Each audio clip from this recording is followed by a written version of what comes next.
Sementara itu, pemirsa, setelah melakukan pemeriksaan secara intensif terhadap BT, pria berusia 54 tahun, oknum PNS yang mencabuli bocah 8 tahun, akhirnya ditetapkan sebagai tersangka.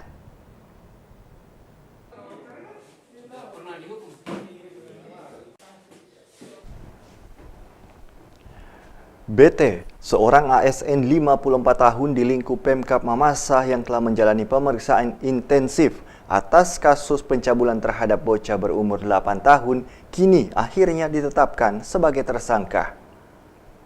Setelah petugas tim Reskrim Polres Mamasa pada petang kemarin melakukan penangkapan di rumah pelaku di Kelurahan Mamasa.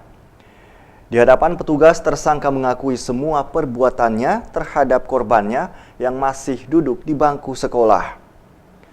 Bahkan pelaku mengaku telah melakukan pencabulan terhadap korban sebanyak 3 kali sejak akhir Agustus 2020 lalu. Selain menetapkan tersangka, polisi juga mengamankan sejumlah barang bukti, termasuk 1 HP berisi video rekaman yang tak sengaja direkam oleh korban.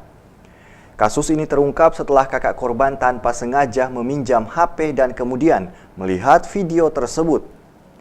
Dari hasil video rekaman tersebut terungkap aksi saat pelaku melakukan pencabulan. Korban yang ketakutan lantaran diancam pelaku tak berani mengakui perbuatan bejat tersangka. Menurut Kasat Reskrim Polres Mamasa, Ibtu Dedi Yulianto, dalam pengakuan pelaku, modus pelaku melakukan pencabulan dengan cara membujuk korban untuk memijatnya.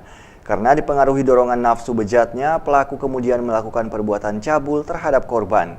Perkembangan perkara persetubuhan dan atau pencabulan terhadap anak di bawah umur, pada saat ini kita sudah, dari kemarin tepatnya kami sudah menetapkan 1 orang tersangka. Ya, 1 orang tersangka. Kemudian juga perlu menjelaskan bahwa dalam perkara ini kami menyita barang bukti. Ini adalah pakaian yang digunakan oleh korban pada saat terjadi persetubuhan itu, termasuk pakaian dari si tersangka. Ini ada pakaian dari tersangka yang kami sita pada saat melakukan persetubuhan tersebut terhadap anak. Atas perbuatannya itu pelaku diancam pasal 81 ayat 1 dan 2 tentang Undang-Undang Perlindungan Anak dengan ancaman 15 tahun penjara. Dari Kabupaten Mamasa, Huser Zainal melaporkan.